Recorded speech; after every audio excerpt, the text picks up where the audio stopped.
I am someone who loves to see people rewarded for their hard work. Like, I love award shows. I love those videos where city bus drivers are doing their last route after like 30 years and everyone sings and claps. Like, I love to see it. And because of that, I love the Nobel Prize. There's a famous story about how the Nobel Prize came to be. You have Alfred Nobel, and he's from this really rich Russian Swedish family, and he grew up with this huge aptitude for science. And one of his most famous inventions was dynamite. The story goes that in 1888, his brother Ludwig Nobel dies, and a bunch of newspapers mistake the death notice of Ludwig Nobel for Alfred Nobel, and the obituaries that are run are for Alfred Nobel instead. And one of them was in French and was like called The Merchant of Death Dies. And it was about how his role in the creation of dynamite led to the death of a bunch of soldiers and stuff. And Alfred Nobel was not dead, so he got to read that, and as a result, he was like, what is my legacy? What do I do? And he created the Nobel Prize. The idea is to give an annual award for eminence in physics, chemistry, medicine, literature, and what would become the Nobel Peace Prize. The Nobel Prize in economics is from a different funding source and happened later. Now, I love this story. I think it's a great story, but it's probably not true, right? There's no record of Alfred Nobel writing this down. Like, in his will, he describes why he made the Nobel Prize, and it doesn't mention this legacy situation. Also, there's no copies or records of the obituaries for Alfred Nobel from 1888. Like, you would think we would still have access to those. And also, dynamite wasn't really used in war at the time, it was mostly used in industry. So it's a great story, but it's not true. Anyway, I think the Nobel Prize is great. I think it's great to honor people for their hard work. I think it's great to single people out and be like, you specifically, you did a good science.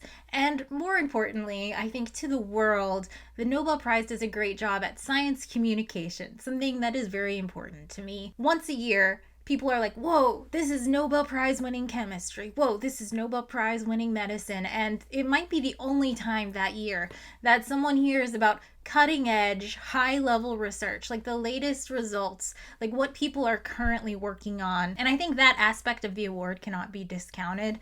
Science communication from the Nobel Prize has been huge. It makes people aware of scientists and what they're doing. However, I do think there's a lot of misconceptions about who gets the Nobel Prize and for what work it should be awarded to. A lot of people think that the Nobel Prize is literally given to the best person in medicine that year, and their work was the best medicine research that year, and that person is solely responsible for the best medicine. And that's not how it is at all. That would be a really hard thing to do. Assigning scientific credit is an interesting problem that the Nobel Prize has to tackle every year.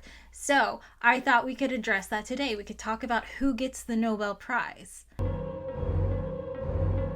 Nominations for the Nobel Prize are sent to the Nobel Committee the year before the prize is awarded, and posthumous nominations are not allowed. So you cannot die and then get the Nobel Prize. You have to get it before you die.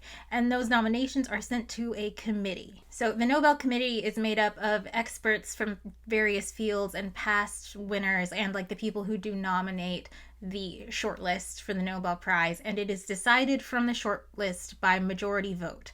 Once the vote has been cast, the winner is announced, and you cannot appeal this decision. It is a done deal. Each year, 3 people can get like the Nobel Prize in physics or the Nobel Prize in chemistry, but only 2 works or 2 projects. So, for example, the Physics Nobel Prize in 2020 was given to 2 projects. One half of the prize was given to Roger Penrose for his theoretical work on black hole formation and how it relates to general relativity. And the second half of the prize was split between 2 people, Andrea Ghez and Reinhard Genzel, and that was for their discovery of the supermassive black hole at the center of the Milky Way. So 2 projects, only 3 people. This is true except for the Nobel Peace Prize, which can be given to groups, like the Red Cross sometimes gets the Nobel Peace Prize. The limitation to 3 people has implications for these science prizes because often modern experiments, especially in something like physics, have hundreds of people working on them, which means that the Nobel Prize in Physics favors theory over experiment. It's because of the rules. You can't give the Nobel Prize to all 1,000 people on the Higgs discovery paper. So instead you give it to Peter Higgs, the guy who theorized it. I don't necessarily think it's a bad thing to pick 3 random people. The Nobel Prize would really lose its meaning if 1,000 people got it one year. Do you know what I mean? Like, I like the idea of specifically honoring people. And of course there's going to be a certain unfairness to that, but it's nice. It's nice to just look at these 3 guys and be like, you specifically, great job. I like it. I understand it has limitations, and maybe there should be another prize for experiments, and there are a lot of physics prizes. I just like the idea of choosing a few people and being like, you guys did great. Nice job on that one project. So this limitation does mean that certain different experiments or people are excluded from the Nobel Prize, and because of that, that's one of the reasons you shouldn't think Nobel Prize equals the best physicist in the world. That's not necessarily true. Something else that goes into that is that the Nobel Prize committee is made up of human people, and human people do have biases. The Nobel Prize has been criticized, rightly so, in the past for excluding all the women and people of color and non-Europeans plus Americans from getting the prize. I made a joke on the internet a while ago about starting a podcast called This Had Nobel Buzz. This had Oscar Buzz. It's a great podcast. But it would be silly because I would just be explaining someone's science for an hour and then being like, oh, this guy didn't get the Nobel Prize because he was from India. Or this woman didn't get the Nobel Prize because she's a woman. Or this man didn't get 2 separate Nobel Prizes because he's from Brazil. 2 chances for this guy. Two separate projects that won the It's fine. Because the Nobel Prize Committee is made up of humans, there are certain biases that go into that I think they are more cognizant of now, and I do think it's getting better, but you're just going to have that. It's a completely subjective decision. There are 100 different people that could get the Nobel Prize in Physics every year. 100 people who have done great work that has been shown to be very important to the field of physics, and more people are doing projects every year to get into that pile, and people are dying to leave that pile before getting the Nobel Prize. They're not all going to get the Nobel Prize. There just aren't enough. And if we gave them all the Nobel Prize, it would kind of lose its power as a scientific communication tool. It is limited, which makes it an exclusive, exciting club every single year. So when they are choosing from that pile of 100 people, there are all kinds of things that get thrown into the mix, and it's a subjective decision. It's not the best research of the year, right? It's the best based on what those people thought. So another misconception about the Nobel Prize is that people don't understand the time lag. So the Nobel Prize started in 1901, and in the very early years, it was awarded to work from the previous year that was the best or the most exciting or the most impactful. And you can see how this is a bad decision, right? You can see that it takes longer than 9 months to figure out whether or not a research idea is impactful. It just doesn't make sense to do that. There's a very famous example. So the 1926 Nobel Prize in Medicine was given to Johann Fibberger, because he discovered that stomach cancer is caused by a parasite, a specific worm you eat, and it causes you to get stomach cancer. And he immediately got the Nobel Prize, and they were like, whoa, parasites cause cancer. Except, those parasites don't cause stomach cancer. Someone tested it a few years later, and the parasites, they get into the stomach and they give you ulcers, but those ulcers are non-cancerous. The parasite has nothing to do with stomach cancer, and that is embarrassing for the Nobel Prize, right? If you just award the Nobel Prize to any random thing that only gets disproven 3 years later when someone checks for the first time, it means your prize is kind of worthless. Think about the Nobel Peace Prize for a second. Really? Is it a joke? Is the Nobel Peace Prize a joke? It's kind of lost its power as being a, wow, what an amazing prize. Because the Nobel Peace Prize, just whoever, it seems they just give it to whoever, right? You don't want that to happen to your science prizes. So now there is a time lag. most usually, between science thing and science Nobel Prize. For example, Chandrasekhar got his Nobel Prize in 1983 for work that was completed in the late 1930s. So there's this time lag between someone publishing like, oh, this could be a very interesting idea, to its growing importance to the field, until finally it's like, wow, this was a very important study or a very important derivation or discovery, and they award it later. But then the posthumous rule comes into effect, right? Like, a lot of these prizes are going to very old people who did work 40 years ago. And so if you die, you don't get the Nobel Prize. It's interesting. I do think it's important for the time lag to exist. Although, of course, if something amazing happens, Nobel Prize right away. Like the 2023 Nobel Prize in Medicine for the COVID vaccine. Like, something amazing happened. Amazing. Immediate Nobel Prize. That's rare. That's rare, though. On that note, on the committee not wanting to like decrease the value of the Nobel Prize by not embarrassing themselves by giving the prize to projects that don't deserve it, there is also an element of personality that goes into who gets the Nobel Prize. I mentioned it in this video, but your behavior outside of your research work could affect whether or not a group of your peers want to give you the most prestigious award in your field. You know, for example, the 2019 Nobel Prize in Physics was most probably not given to Jeff Marcy because of his decades-long sexual harassment issues. The committee does not want to embarrass themselves by giving the most prestigious award in their field to a sex pest, right? But it doesn't have to be that serious. There's Freeman Dyson, who was on the list of like, this guy definitely deserves a Nobel Prize for years and years and years, but he probably didn't get it. Probably, I don't know. I just hear rumors because of his climate change denial. Like, that's embarrassing. It's embarrassing for someone with a Nobel Prize in Physics to see the data and not be able to parse climate change obviously happening, right?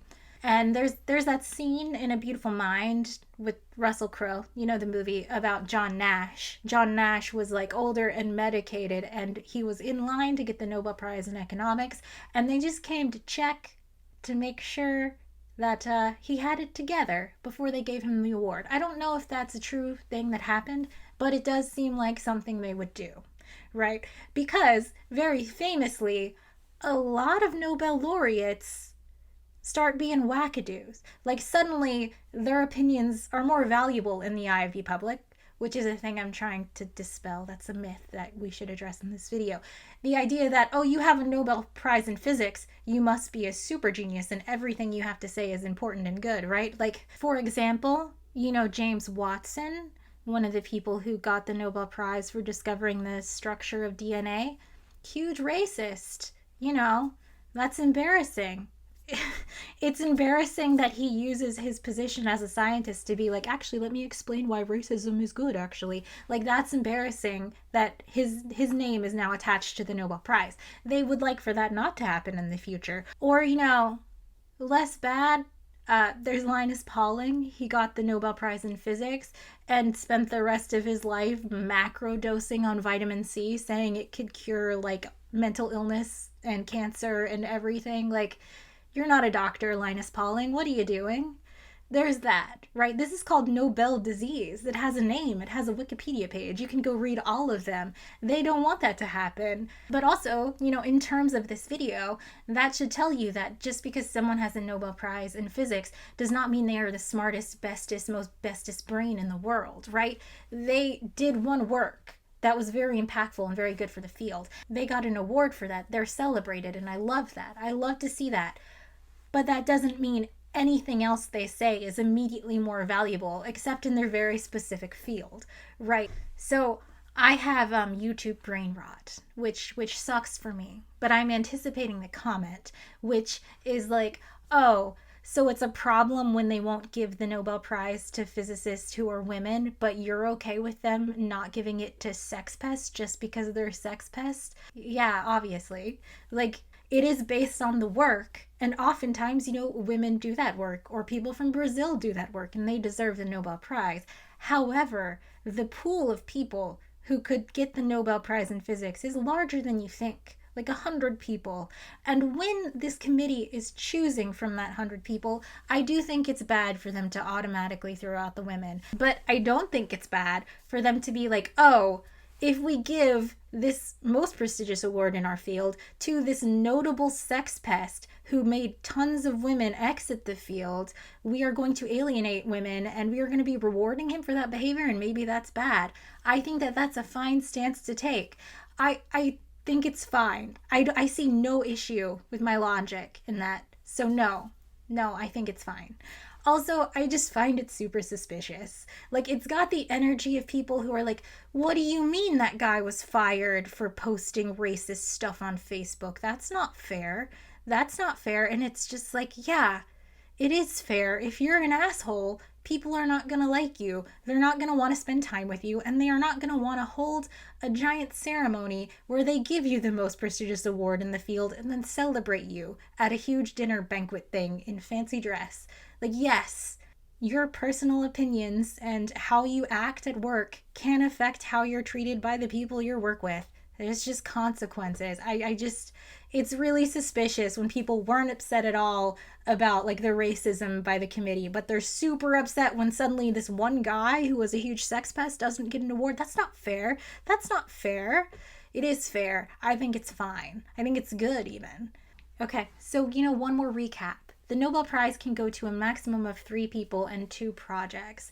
Oftentimes there is a lag between when the paper was published or when the discovery was made or when the experiment was run and the awarding of the Nobel Prize, just to make sure that that work is as impactful as they expect it to be.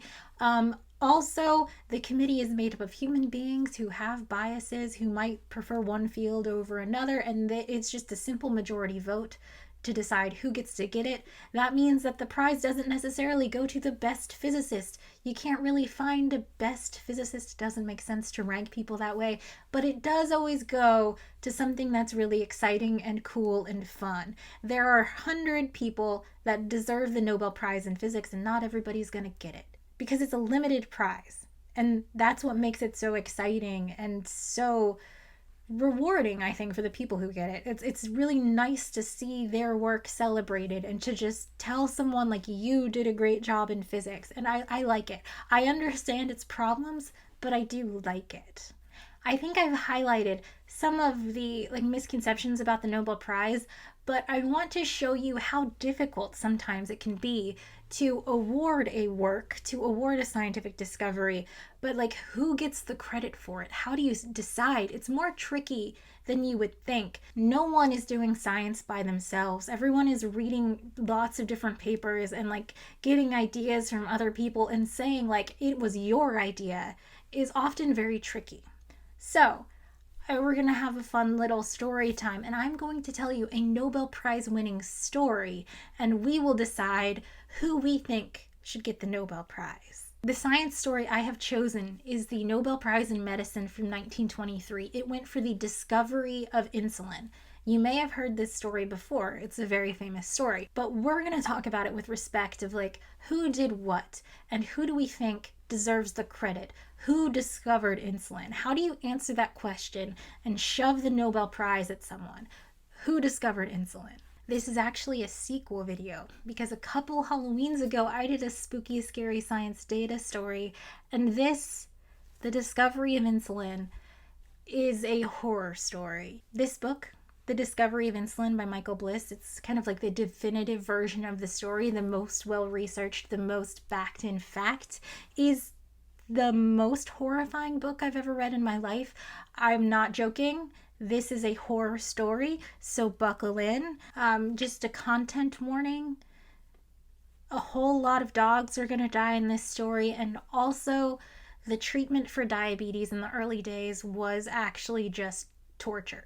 So that's your content warning. We're going to get into it. But first, before I can tell you the story of the discovery of insulin, I have to tell you about diabetes, a little 8th grade explanation for how diabetes works and what it does to your body. And, so that can inform you when we learn how they discovered insulin.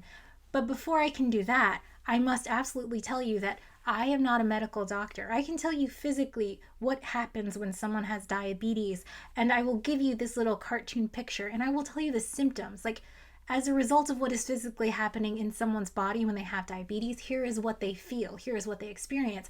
Not a medical doctor, though. So if this makes you feel any certain kind of way about your own body or what's going on with you, go to a medical doctor. Absolute must, because I have a PhD in physics. Should I go to medical school? Do you think I would be a good doctor? Obviously not. I would be a terrible doctor. I'm horrible with people. Should I go to medical school? No. No, we're going to shut that down. Moving on. So, little 8th grade explanation of diabetes mellitus. Not a medical doctor. Great. So, your cells need energy to do all the things, like to think a thought or to move your fingers to play piano or to chew your food. Your cells need energy. They get that energy from glucose. The glucose travels throughout your body in the bloodstream, okay? You get glucose in your blood either from eating food that's broken down into glucose, carbs or what's broken down into glucose, or your liver can break down molecules of glycogen to turn it into glucose and feed your cells. Your body has glucose in the blood at all times, and your body wants to maintain a certain level of blood glucose. So it regulates the amount of glucose in your blood with 2 hormones, insulin and glucagon, which I hate the name of. These 2 hormones, insulin and glucagon, which control your blood glucose level, are made in specific islet cells of the pancreas. You have these alpha cells and beta cells, and they have this specific structure. This is called the islets of Langerhans, after the guy who discovered this. And the alpha cells will make glucagon, and the beta cells will make insulin. Imagine you eat a big meal, right? There is now an excess of glucose in your bloodstream. So your pancreas will respond by releasing insulin. The insulin will talk to your cells. Remember, this is the 8th grade explanation, which will allow the glucose to go into these cells, and the cells will use that glucose for energy. Also, your liver will take some of the glucose and turn it into glycogen to be stored for later use. I found this nice little diagram of what happens. So imagine then you go to sleep and you sleep for a while and you haven't eaten in a while. Your blood glucose level will drop, right? As a response, your pancreas will release glucagon, the hormone that will tell your liver to start breaking down glucose and release it into the bloodstream. So this happens without you doing anything. Your blood glucose level is maintained by these 2 hormones released from your pancreas. Diabetes mellitus happens when this system fails. Type 1 diabetes is caused by a genetic abnormality that causes the T cells in the body to attack the beta cells in the pancreas and destroy them. If you don't have beta cells, you cannot make insulin. If you cannot make insulin, you have hyperglycemia. The blood glucose level is unregulated. It is too high in your blood. So symptoms of diabetes, if you have type 1 diabetes, will start to appear once 90% of the beta cells have been destroyed in your pancreas. Let's talk about what happens. First, you don't have insulin, so you cannot control your blood glucose level, so you have a high blood glucose level or hyperglycemia. Second, the insulin is what tells the cells in your body to open up and let the glucose in.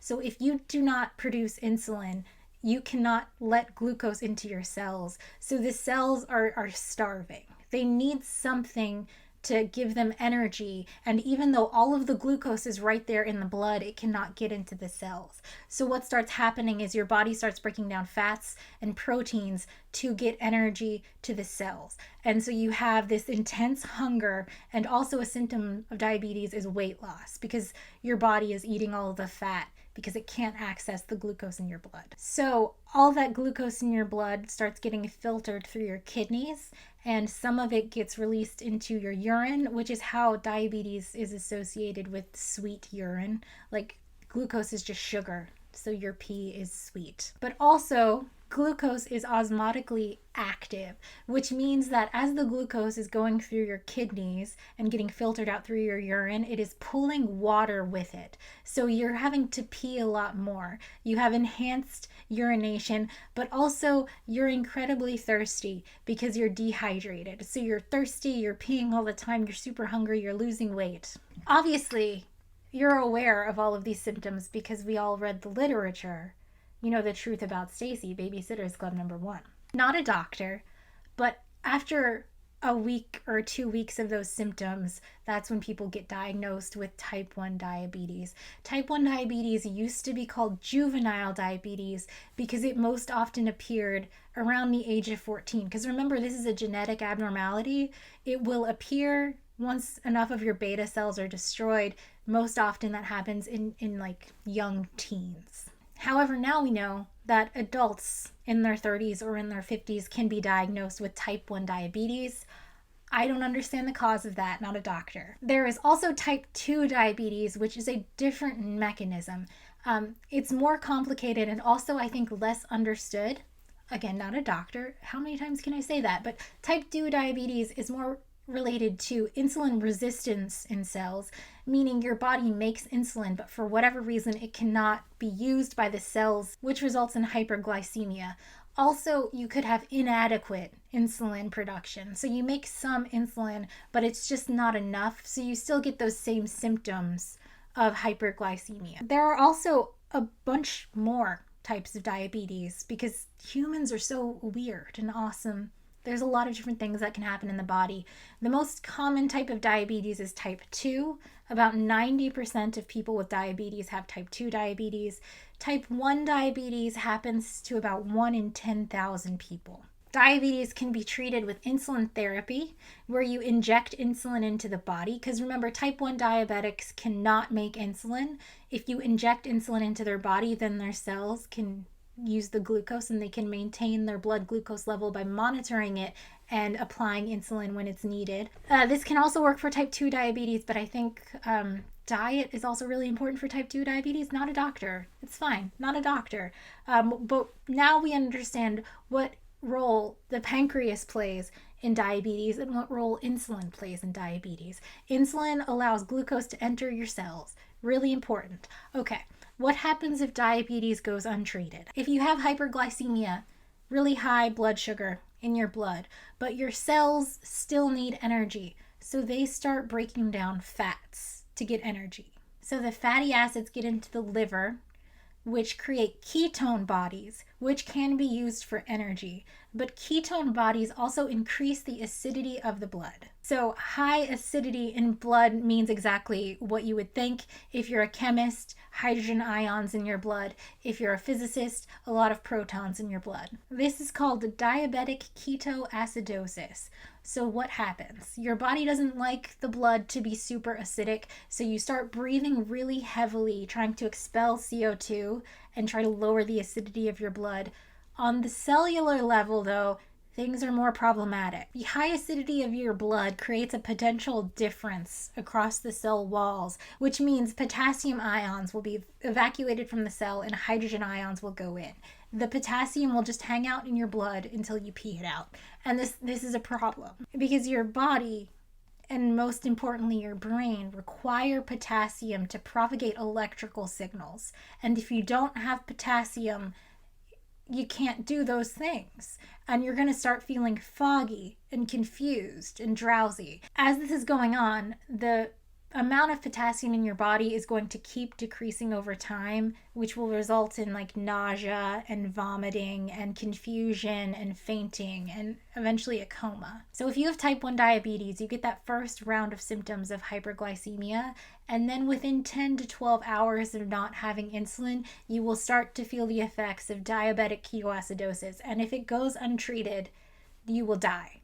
Like, your pancreas cannot make insulin. You need insulin to be alive. So type 2 diabetics can go longer untreated and they see different health effects. Their blood vessels will start hardening, which can cause blindness. You'll get kidney damage from all the acid going through your kidneys all the time. We're talking like a decade of untreated diabetes.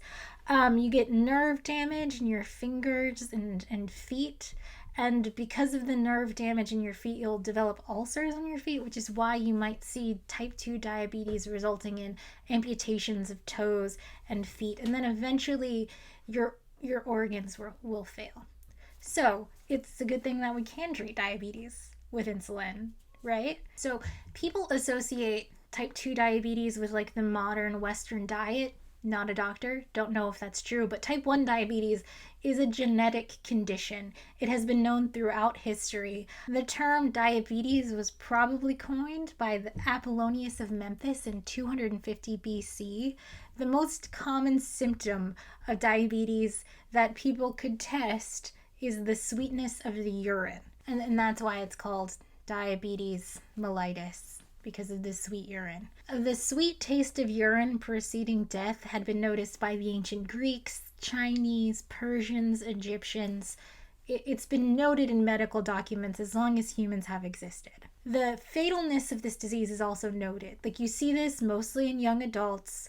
You notice the sweet urine, coma, death, right? Diabetes was a fatal diagnosis. Again, if you have type 1 diabetes, your body does not make insulin and you need insulin to stay alive. The result of untreated diabetes is death.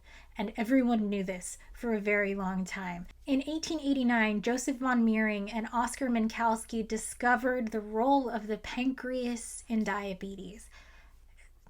This is where the dogs are going to start dying. I'm so sorry. They found that if they did a pancreadectomy, just cut the pancreas out of a dog, that it will start exhibiting symptoms of diabetes and then it'll die of diabetes. So we know the pancreas is related. In 1910, let me read you this guy's name, Sir Edward Albert Sharpie Schaefer, found that diabetes resulted in a lack of insulin which is made by the pancreas. He called the chemical insulin because insula is Latin for island, and it is made in those islands of Langerhans, which were discovered earlier by Langerhans himself. So it's the early 1900s. We know the pancreas makes insulin, and if you don't have insulin, you get diabetes and you die. And this discovery led people to think that you could control diabetes with diet. Frederick Allen from the Rochester Institute in New York published this book, Total Dietary Regulations in the Treatment of Diabetes, that introduced a therapy of strict dieting and starvation as treatment for diabetes, and this guy fucking sucks. You can read this whole book online. I'll link it below, don't recommend it, but his treatment for diabetes ranged from days of fasting to days of eating 900 to 1100 calories, just starvation diets. And remember that a lot of these people who have type 1 diabetes, it appears, it used to be juvenile diabetes, it appears when you're in your early teens, right? Imagine telling an 11-year-old boy to eat 800 calories a day. Like, it's so upsetting. And also, this doesn't work, right? If you have type 1 diabetes, your body does not produce insulin and you will die. You're just starving them. You're just torturing these children before they will die, because restricting your diet does not make your body produce insulin. It doesn't work. This is just torture. And this guy is such an asshole about it. He thinks his plan works, and when all of his patients die, he just blames them for it. On this one, he's like, this guy died because the case wasn't ideal. It has to be an ideal case of diabetes for this to work. Or this kid died because his case was just too severe. You have to catch it early in order for the starvation diet to work. Or maybe if this woman could have just focused super hard and not eaten any single sugar for her entire life, she would still be alive. Or maybe, if this woman wasn't so stupid and poor and could follow the diet, she would still be alive. I swear this diet really works, even though no one is surviving the treatment. This kid, 12 years old, they try feeding him raw beef pancreas because like they know the pancreas makes insulin, so they're like, well, maybe if you eat a pancreas, the insulin. And it's just like the little boy can't afford the raw beef pancreas, and he dies. And it's just like, well, maybe if he wasn't so sick, he could have eaten the pancreas. And it's just like, the 12-year-old cannot make insulin. This treatment doesn't make sense, and you're being so mean to these people that are dying. This one absolutely kills me. The penalty of carelessness is often slow in appearing, and accordingly the lesson is often learned too late. Like, this sucks. There's a table from the paper on mortality, and if you look, you see that the majority of young patients die, while the majority of those over 50 survive the treatment. So I wonder if that's because the young people had type 1 diabetes, where they can't produce insulin, so they will die, and the older group has maybe type 2 diabetes, where diet and like lifestyle can improve. He also didn't track the people for this long. It was like a year, and then you could still hear the people like going to the hospital later. I don't know. I'm not a doctor. The callousness that this man treated these dying children with, just like, oh, you're 12 and you can't afford my fancy beef pancreas diet, I guess you just deserve to die, maybe you should have followed. Like, it sucks. And I understand that this is very similar to how people with diabetes are treated at the doctor today, especially with type 2 diabetes. Like, oh, you can't follow the diet, well, maybe you deserve to die. It's terrible, it's awful. And I realize me saying like, I'm not a doctor, go to the doctor, also sucks when some doctors are like that. But this just broke me. I knew a lot of dogs were gonna die, and they are gonna die. There is a picture of a 3-year-old who weighs 15 pounds, and 3-year-olds should weigh like 30 pounds. And I just, oh my God, the treatment for diabetes was starvation. I'm not going to show you the pictures of the children in this book. It's devastating. Okay, so that was 1919. We're going to get into it. We're going to introduce our 4 Canadian boys. It is 1920. So first we have Fred Banting. He's an OBGYN in Canada. And in 1920, he reads a paper by Moses Barron about the surgical closing of ducts in the pancreas, and also the closing of ducts with gallstones in the pancreas, and how this affects insulin production. And he writes this in his journal. Diabetes, ligate pancreatic ducts of dog, keep dogs alive till acini degenerate leaving islets, try to isolate internal secretions of these to relieve glycosuria. So his idea is to do this, take a dog, surgically sever the ducts of his pancreas. The dog will still make insulin, and then go get the insulin out of the pancreas, give it to the dog, and relieve the symptoms of diabetes. And he's telling everyone this idea, and they're like, you know who you should talk to? You should go talk to Professor J.R.R. McLeod at the University of Toronto. So our boy Banting goes to Toronto, and he meets with McLeod. And McLeod is very much not impressed. He's like, that's not how it would work. What you need to do is you need to get 2 dogs.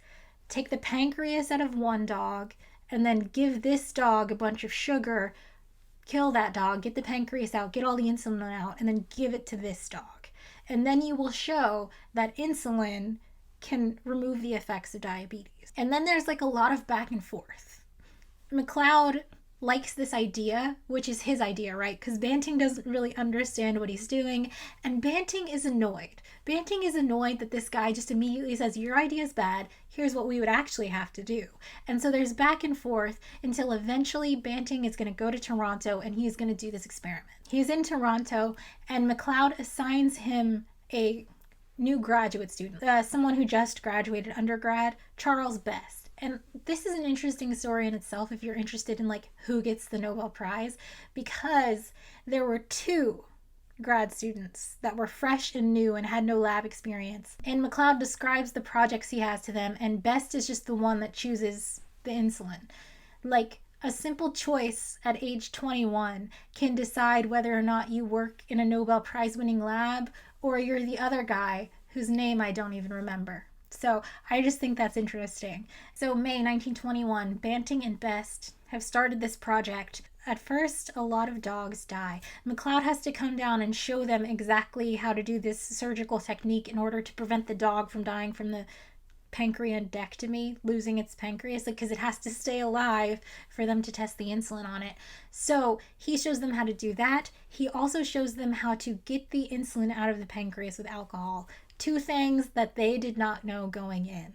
Okay, Best is mostly doing the job of roaming the streets of Toronto at night and picking up the dogs, because like a lot of dogs were dying because Banting was not very good at this at first. The semester ends, McLeod goes back to Scotland to do a research project over the summer, and he's like, you guys got this. And they got it. July 1921, they did it. They took the pancreas out of the dog. They gave the dog insulin. The blood glucose level drops. They give the dog a bunch of sugar. The blood glucose level goes back up. They did it. So McLeod comes back and they're like, we did it. Look at this plot. And McLeod is like, okay, you did it one time over like an hour. Like, this isn't science. You have to do it a bunch of times. This isn't enough. And Banting is pissed. He hates this guy. He's like, no, this is enough. Let's publish this right now. And McLeod is just like, absolutely. You can't just have one plot. By the way, one of these plots says sample number 409. And that's the number of the dog. It's like a lot of dogs. So they're fighting about whether or not to publish this. And McLeod admits that he is skeptical of this results. Like, he needs to see it for himself. And Banting is very upset. And he's going to quit. He demands a full-time position and pay because he's just been doing this out of his own pocket. McLeod arranges for Banting to get paid, and he watches them do the experiment, and they get similar results again. So on November 14th of 1921, Banting presents this similar plot to the journal club. So a journal club is where like all of the scientists in that building will meet and discuss their most recent work. And the problem is that Banting doesn't really understand the experiment.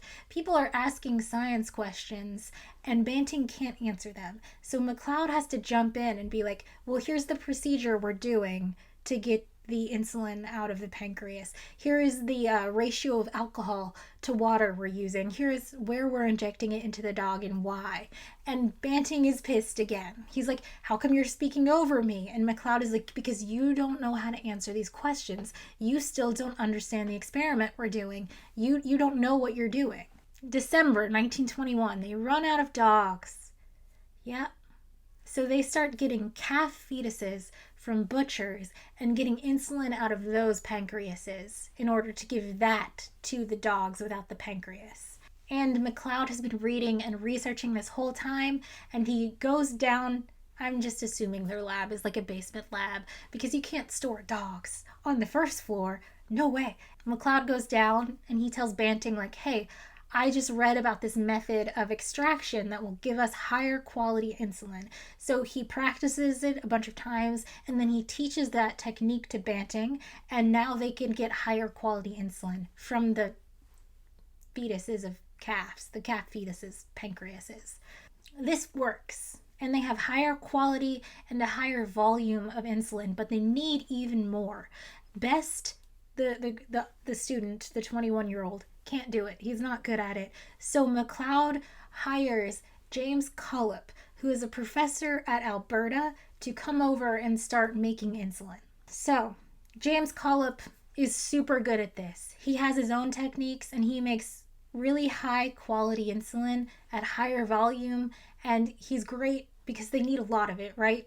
If you have diabetes, you need a constant supply of insulin, and so they need a lot of it. This James Collier guy has new techniques and he is making higher quality insulin than they've seen. In this time, they have a dog named Marjorie, and Marjorie is kept alive for 70 days without a pancreas using insulin that is made by Banting. It's December 30th, 1921. They're going to go to the American Physiological Society meeting and present their results. It's Banting and McLeod. The same thing happens. Banting starts showing the plots. People start asking questions. He doesn't know how to answer them. McLeod has to step in, and they get in a loud fight that everyone hears. So Banting storms off and says he's never going to go to anything with McLeod again. McLeod stays and gives the presentation. Early January, Banting wants to do human studies He wants to inject a human with insulin because Marjorie, the dog, is still alive. So he makes some insulin and he injects himself. This is the only toxicity test that was done on a human. Nothing happens. And so he's like, cool, I'm going to find a kid with diabetes. So January 11th, 1922, a 14-year-old boy named Leonard receives an injection of Banting's insulin. Banting absolutely demands that it is his insulin. He is already concerned about who is getting credit for the work they are doing, and nothing happens. Nothing happens to Leonard. He's still very sick. January 23rd, 1922, James Collip has made enough insulin that they again tested on Leonard. It immediately relieves his symptoms, and Leonard had insulin and lived a normal life until he died of pneumonia like 11 years later. It works. They did it. They did insulin. Now, there's a huge fight about Marjorie the dog. So Marjorie has been kept alive. Leonard has been proven successful. He's a human, Marjorie the dog. And Banting is like super upset that Marjorie has an infection. She has an infection at the injection site of the insulin. And Best, the student who's been doing all the dog stuff, is like, we have to euthanize this dog. She's sick. We can't keep her alive. And Banting doesn't want to kill Marjorie because Marjorie has had Banting's insulin. And Banting is worried that if Marjorie dies, no one's going to remember that the dog was first and it was his insulin. And they're only going to know that Collip is making the good insulin that's working on the children. And he wants the credit. He wants people to know. And so he doesn't want Marjorie to die. And Best has to be like, dude, you can't torture this dog. And they kill Marjorie. So I told you this was a horror story, and we talked about the torture of children, but I am a dog person, and I knew going into this book that a bunch of dogs were going to die, and it makes me really sad. However, I think I've made my opinion clear that, the children, let's think of the children. And also, in modern experiments, I don't think this is how this would go. There are ethics boards when you try to get funding to do experiments, and you can't just kill a bunch of street dogs. However, Dr. Oz killed a bunch of dogs, and he had to pay a $2,000 fine, and that was it. And the Neuralink thing has killed a bunch of monkeys, so maybe we should think more about this and find people more, because those sweet baby dogs. There's this statue in Russia to lab mice, and it's so sweet, and it's just like an appreciation. It's like I love awards. I love when we recognize sacrifice, and this statue is beautiful, and we need to make a statue for these dogs that saved Leonard, these dogs that saved every single person since 1922 who has lived a life, even though they have type 1 diabetes. These precious baby dogs. So Leonard shows immediate improvement. And if you've seen anyone get insulin, it is this immediate, oh, your body has food again, it's fine. And then there's this, okay, this works. We need to start mass producing this insulin. There are thousands of people that need insulin in the general area. We need to make this happen. This is horror component number 3. And that James Collip, this guy, this professor who's been making all this wonderful insulin, the guy who made the insulin for Leonard that got him back on track and recovering from diabetic ketoacidosis, he gets the yips, the scientific yips. Now, I work in simulations, obviously it's not the same thing, but I know exactly how this feels. You compile your code, you run your code, you get these beautiful results, and then the next time, segmentation fault. What is happening? It worked 2 days ago, how did this happen? Except for him, he was making this insulin, and then he couldn't make the insulin. Let me read it to you, actually. A totally unexpected, almost incredible disaster in insulin production took place sometime between late February and the end of March. Certain of the fact of their discovery and of its therapeutic benefit to human diabetics, the Toronto group had gone ahead with plans to manufacture insulin in large quantities. The Conant Antitoxin Laboratories was to finance and administer production. Collip was to direct insulin manufacture. Special equipment was installed in the basement of a medical building. Everything seemed set for smooth progress. All the problems with purification, the fights about credit, and the rest of the strains were surely in the past. Then, to his and everyone's surprise, Collip found that he could not make insulin. First, he could not make it in the large batches using the apparatus set up in the special manufacturing area. Then he started to have trouble making it by any method, even in his own lab, apparently being unable to duplicate his own successful procedures of January and February. The result of Collip's failure was an insulin famine in Toronto during the spring of 1922, a frantic struggle by everyone on the team to find some way of regaining the knack of making insulin.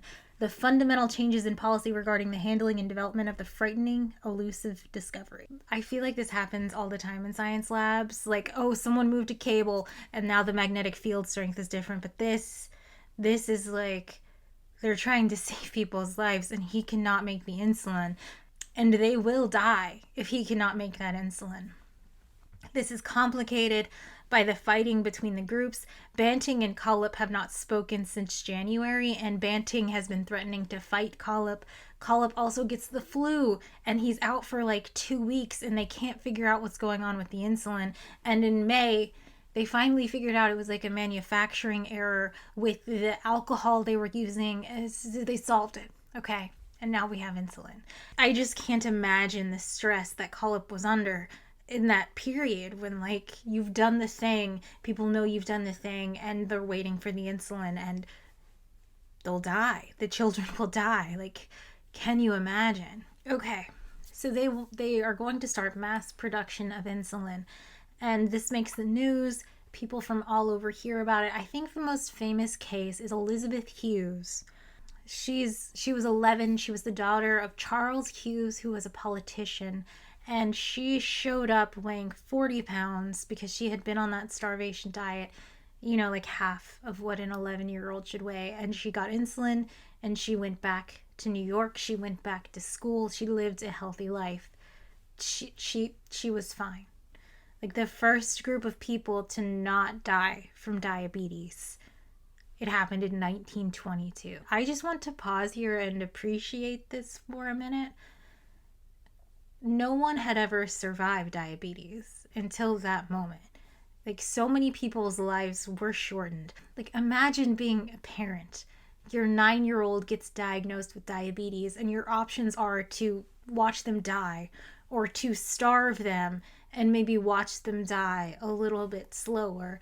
And then a doctor comes in and injects them with something called insulin, and they're back. Like, the title of the chapter in this book is called Resurrection, because that's literally what it was. These children were dead.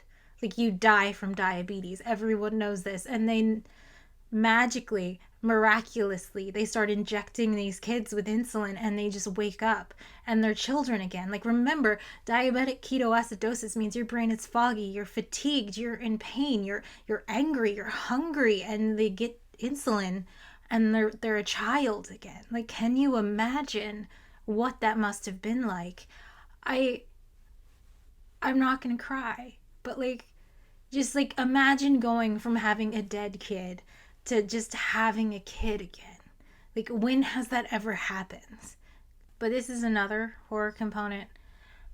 Now the world knows that something called insulin exists, and all over the world, people dying of diabetes, people with children dying of diabetes, know there's a treatment, but like, they can't make enough of it. They haven't started manufacturing it in Europe or in Asia. What would you do?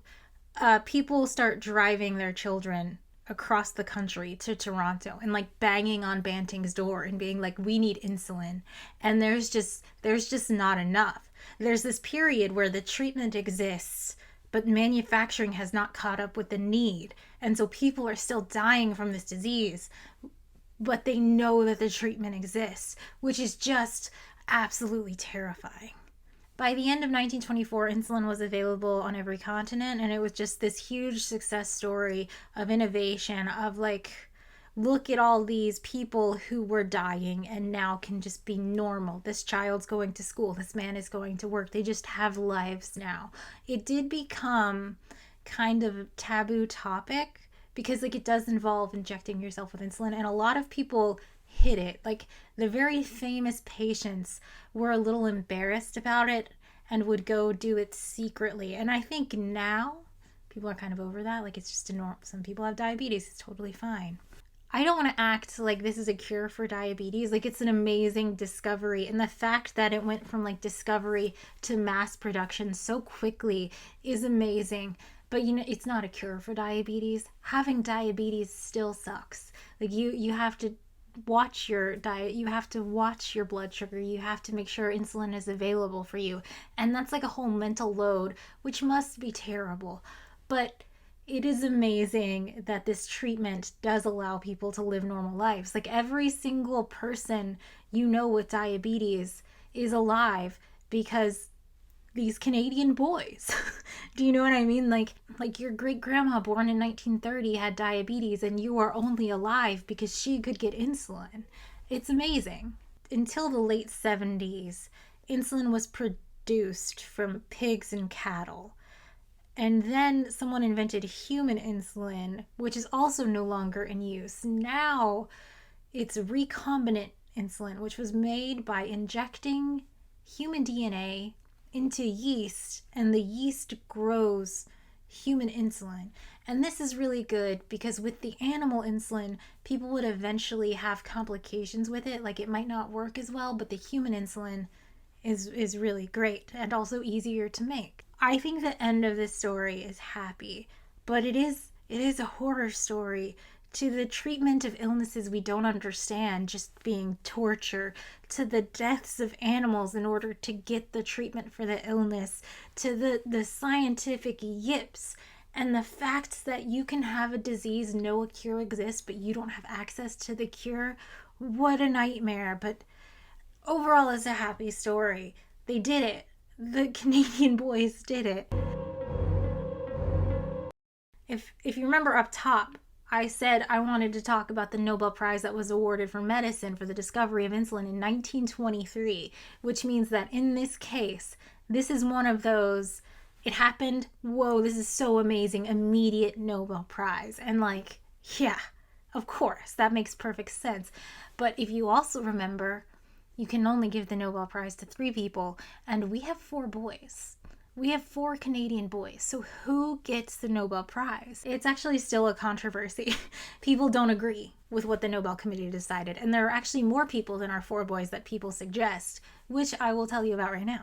If you remember, I told you up top, in 1889, Minkowski and Meering did that experiment on dogs where they removed the pancreas and found that caused people to have diabetes. Like they discovered the role of the pancreas in diabetes. Some people were like, well, there it is.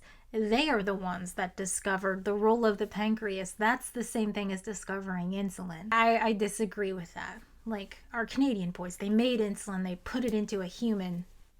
That for me, it's them. Next person is very strange to me. So this historian named Henderson wrote this paper called Who Discovered Insulin? And in his opinion, it's Eugene Glay, who I have not mentioned at all. So Eugene Glay read about the experiment from 1888. And in 1900 to 1905, he did the same experiment that McLeod suggested that Banting do, which is 2 dogs, remove the pancreas, get the insulin, inject the insulin, watch the diabetes symptoms improve. And he did that. And he wrote it up, and he put it in a sealed envelope, and then he gave it to this French biology institute, and he was like, don't open that until I say so, in 1905. And so, of course, Banting, McLeod, Best, Collip did their work in 1922, so it's much later. So this Henderson guy is like, obviously Eugene Glay deserves all the credit, and I'm just like, really? What? Why? I can't find any information about this. Why did he seal it in an envelope? Why did he not want people to know about his work? Why did he only tell people to open the envelope after the Nobel Prize was awarded? Like, you don't get credit for keeping your secrets. Science is collaborative. If you don't share your results, it's like you didn't do it. And so I don't understand. I don't understand this guy. It doesn't. We could all say we came up with the idea first and it's in a secret little envelope. No. What is this? Who is this guy? Eugene Glay? Absolutely not. So there's another guy in 1916, also in France, called Palesco. I think that's how you would pronounce that. And he also read Mehring and Minkowski's work about the pancreas and the dogs. He also did the experiment with the dogs and figuring out the insulin and injecting it. And he also tried to patent insulin. He was like, this is my method for getting insulin. And he wrote a little paper that was like, hey, it improves the symptoms of diabetes when you inject it into the dog. We did it. But he had to stop his studies because of the war, the Great War, and he didn't get to continue his studies. And Banting, McLeod, Best, and Collip were not aware of this work when they did their own work. So he didn't get to do it on a human. And there were a couple other people. Like, apparently this was just a very common idea. Our Canadian boys were just the first to do it and actually do it successfully enough to get it into a human and improve diabetes symptoms. So this is another thing about science that I always find really interesting and I talk a lot about on my channel. Like in this video where I talk about how if Einstein never existed, it's not like general relativity would never be understood or predicted, right? Because so many people were just on the heels of Einstein. So like maybe it wouldn't have been 1905 when people were like E naught equals mc squared, but it would have been like 1907 if Einstein never existed. And if our four Canadian boys never existed, Palesco just would have picked up his work again. You know, someone else would have made this discovery. So many groups are working on it. There are no lone geniuses. We all work together. Science is collaborative. The Nobel Prize is great because it highlights specific people, but it takes everyone. It takes the work of everyone. Every single Nobel Prize, you know, is someone standing on the shoulders of giants. Science is collaborative. Thousands of people have contributed to understanding that the pancreas releases insulin, and insulin is what we need to make sure we don't get diabetes. It was tons of people. The Nobel Prize can only go to 3. So who's gonna get it? What's your opinion? I'll tell you my opinion before I tell you the answer. Although if you're Canadian, you already know who got the Nobel Prize because this is a very famous story in Canada. Very much more so than it is in America, I think. Okay, anyway. In my opinion, let's go through it. So, Banting has the idea, right? But he goes to McLeod, the much more senior scientist. And McLeod is like, you don't know what you're talking about. I understand the science. This is the experiment. And McLeod guides this whole project. He teaches Banting and Best how to do the surgeries. He teaches them how to get the insulin. He continues to read the literature and teach them how to do better methods. He hires Collip, who, by the way, is the one that made the insulin. He is the one that made the good enough insulin for the human trial.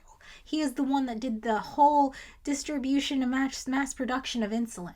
If I was giving the Nobel Prize, McLeod and Collip, maybe Banting, just because he worked really hard.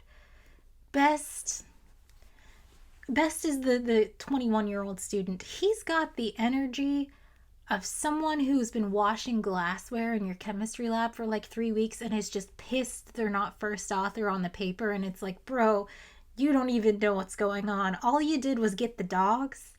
And I think this might be tainted because I know what Best's behavior was after the Nobel Prize was awarded. He just seems like a real asshole. Okay, what's your opinion? Mine is going to be McLeod, Collip, and Banting. In 1923, the Nobel Prize in Medicine for the discovery of insulin was awarded to Banting and McLeod. That's it.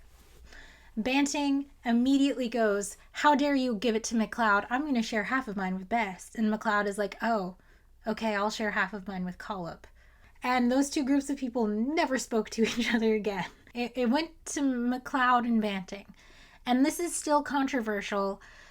I think they really skipped out on Collip, who definitely deserved it based on the work from this book. But the thing is that we know the true story because of Michael Bliss, scientist and historian, went to Toronto and read the journals of all these people. The story everyone believed until this book was released was that Banting and Best did all the work themselves, and Collip and McLeod spent their whole lives stealing credit.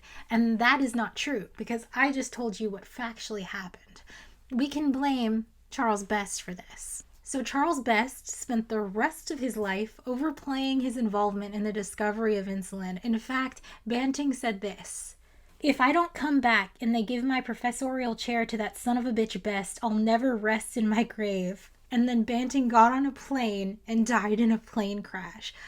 The horror story of a 21-year-old undergrad being assigned to you and then just following you for the rest of your career.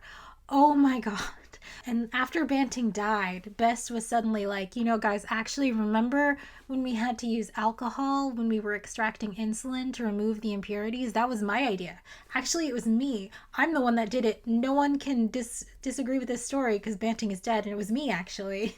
And that was what people thought until this book came out. They were like, that damn McLeod stole the Nobel Prize from Best. It was his idea. And screw that guy. That sucks. In 1929, McLeod was kind of done with it. He was still doing endocrine research, and he left the University of Toronto to go back to Scotland in 1929, and Best just took his job. Because he was like, of course, I'm just as good as McLeod, even though Best didn't really do a lot of research after that. Yikes. Also, I've been calling them the 4 Canadian boys because this happened in Toronto, but Best was born in Maine, and then he became a Canadian citizen. So, yeah.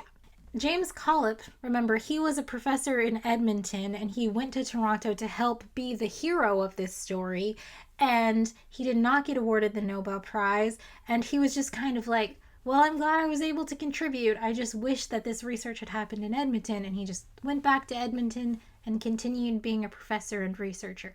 He spent his life talking about how the credit didn't matter, and he was super proud of what he contributed to the discovery of insulin, which, what a bro.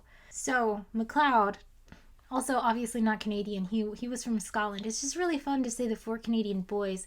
So he researched the endocrine system and the nervous system and metabolism and how that worked. I think he was the father of metabolism science. He goes back to Scotland, and unfortunately, he died in 1935 before this story came out. He died thinking everyone thought he was an asshole, even though it was his work to get this project off the ground. He had the lab. He came up with the experiment. He taught them the techniques. Of course he deserves the Nobel Prize. That's such a sad story that he was awarded the prize and then everyone just thought he stole all the credit. And Banting.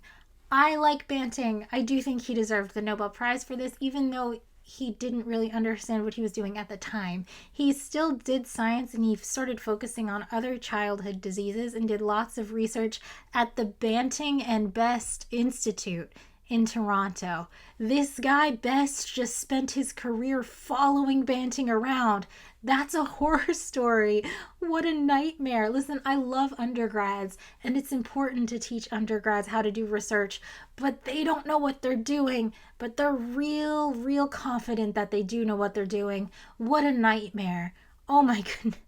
Also, during World War II, he was looking at ways to treat mustard gas burns, and to do that, he burnt himself with mustard gas, which is wild. I also find it very wild that he injected insulin into himself.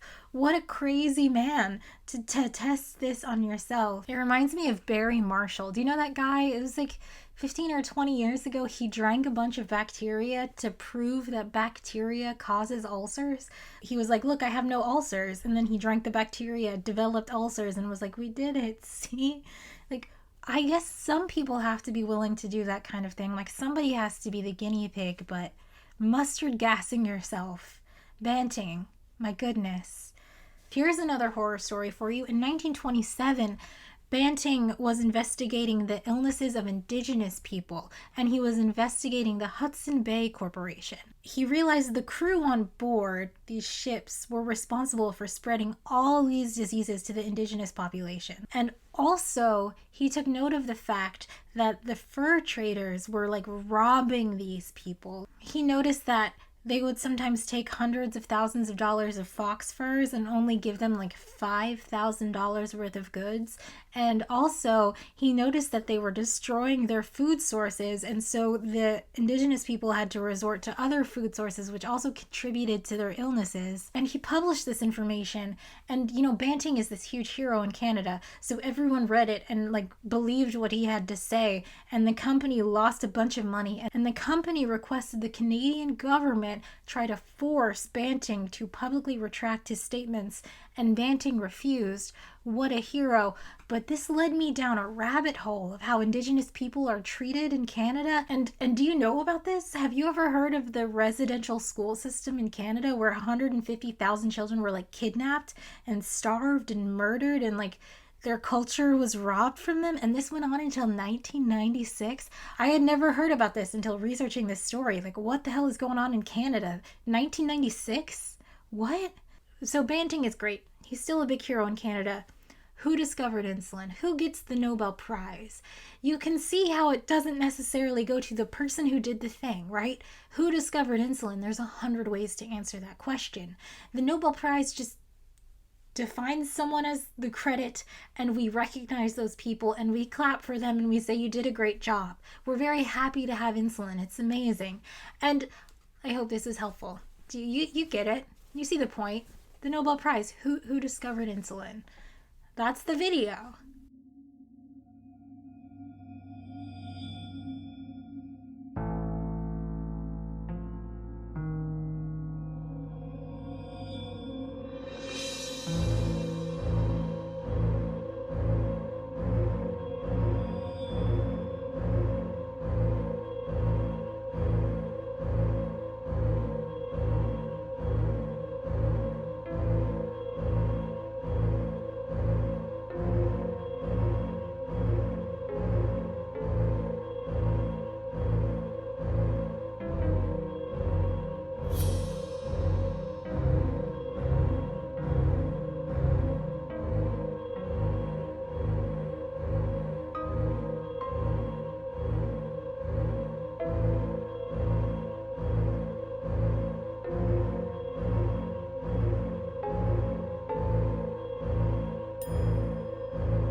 Just kidding.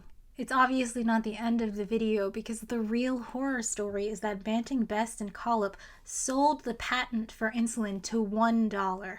Banting very famously has this quote that says, "Insulin does not belong to me, it belongs to the world." And yet, as an American, I know quite a few people who have to ration their insulin because they cannot afford it, which is insane, because they need it to stay alive. If you don't have insulin and you have type 1 diabetes, you will die. The patent was sold for $1, and you're telling me a vial of insulin costs $300? This is insanity. It's absolutely the most horrifying example of greed that I could even imagine. Imagine your company makes a product that children need to stay alive, and you request the accountant to be like, how much could we raise the price of this without killing all of our customers? Like, I want a new yacht, but I also need enough children to stay alive that their families will pay $1,800 a month for insulin. Can we run those numbers? Like, the real horror story is that we live in a world with evil people who don't care if children die as long as their company makes money. Do you remember when Elon Musk bought Twitter and like you could just purchase a blue check? In November of 2022, someone purchased a blue check and then changed their Twitter handle to the Eli Lilly Company, and they tweeted, "We're excited to announce that insulin is free now." And the company's stock just fell through the floor, because obviously these companies are scams that make money off of making sure sick people have to die of poverty instead of, having medicine. And as a response, they were like, maybe we have to look at the price of this. And it's like, you never thought of it before. And the Biden administration did something where they're like, the maximum out of pocket is like $60 a month or something, but I don't think that's gone through, because what these companies do, I noticed this with asthma inhalers. Like an asthma inhaler is $300, and then the patent runs out and now they can produce it for cheaper. But instead of doing that and lowering the price, they just come out with a new formula with a new patent so they can charge $300, because every time you go to the asthma doctor, they're like, oh, that one's discontinued because it got cheaper. It doesn't make sense for the company to make that one anymore, even though you have asthma and you'll die without your stupid...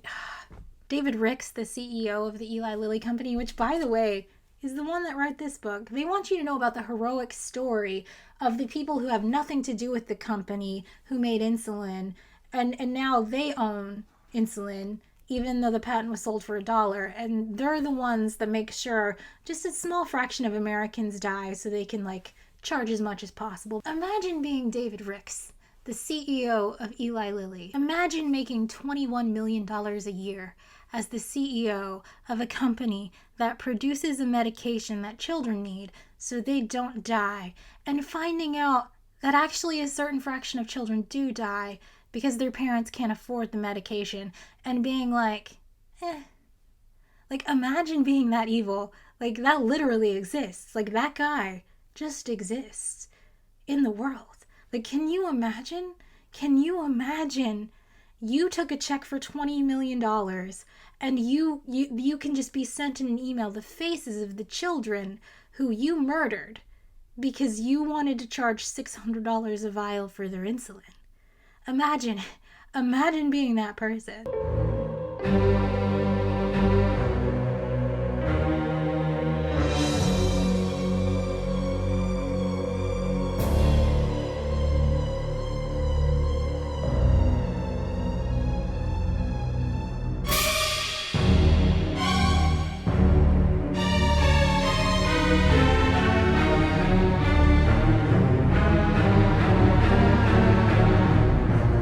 Just, like, really sit with yourself and imagine getting a $21 million check and also charging a 13-year-old $600 a month for their medication. He just walks among us. Like, he could come in and order a coffee right after you ordered coffee, and he just makes that decision every day. Like, it's okay if a small fraction of our customers die from their treatable illness, because I need $21 million a year.